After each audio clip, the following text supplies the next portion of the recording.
หลายๆคนรู้ว่าระบบเบรกเนี่ยมันสำคัญกับตัวรถขนาดไหนซึ่งวันนี้เนี่ยเราจะมาพูดคุยเกี่ยวกับการดูแลรักษาระบบเบรกในรายการคุยกับช่างตอนดูแลรักษาระบบเบรกครับ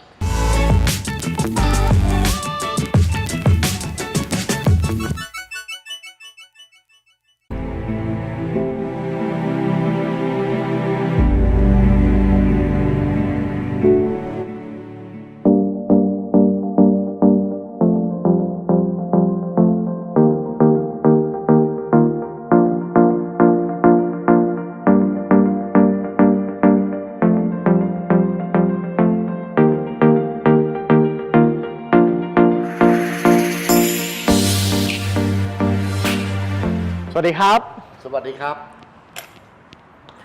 ก็ครั้งหนึ่งครับผมก็พบกันกับพี่วัดนะครับจาก Performance Auto Shop ย่านวรจักรนะครับก็วันนี้เราจะมาคุยเกี่ยวกับการดูแลรักษาระบบเบรกนะครับก็ก่อนอื่นก็ต้องสวัสดีก่อนนะครับสวัสดีครับครับผมก็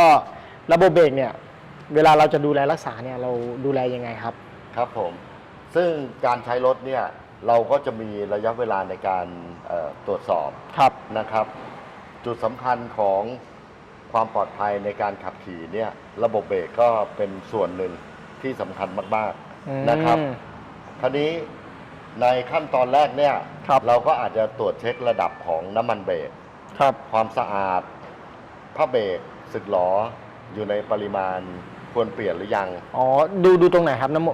ย่างน้ำมันเบรกนะครับน้ำมันเบรกจะมีกระปุกน้ำมันนะครับ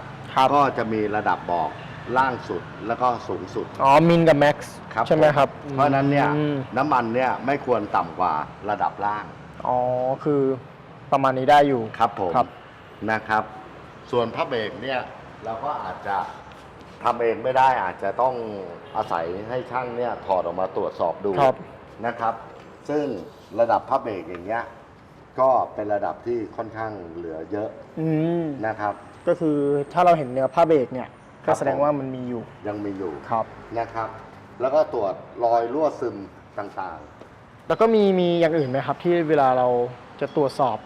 เบื้องต้นนะครับที่ไม่ต้องถึงมือช่างหรือว่าจะตรวจสอบเนี่ยเราอาจจะต้องฟังสังเกตจากเสียงที่เกิดขึ้นในการใช้เบรกอ๋อเวลาเราขับรถไปแล้วถ้ามีเสียงอะไรอย่างนี้ก็คืออันนั้นคือผิดปกติละใช่ครับซึ่งเราควรจะต้องตรวจเช็คให้แน่ใจว่าปัญหาเกิดจากอะไรนะครับถ้าเราไปใช้โดยที่เราด้านก็อาจจะอันตรายและมีข้อแนะนำอะไรเพิ่มเติมไหมครับเกี่ยวกับข้อแนะนำก็เบรกเป็นส่วนสำคัญในการขับขี่ใช้ในชีวิตประจำวันอยู่แล้วใช่ไหมครับเพราะนั้นเนี่ยก็ควรจะให้ความสำคัญนะฮะตรวจเช็คทุก3 เดือน 6 เดือนนะครับเพื่อความปลอดภัยในการเดินทางครับผมก็อันนี้ก็เป็นความรู้นะครับเกี่ยวกับการดูแลรักษาระบบเบรกครั้งหน้าเราจะมีสาระดีๆมาให้ผู้ชมได้รับชมกันอีกในรายการคุยกับช่างสำหรับวันนี้สวัสดีครับสวัสดีครับ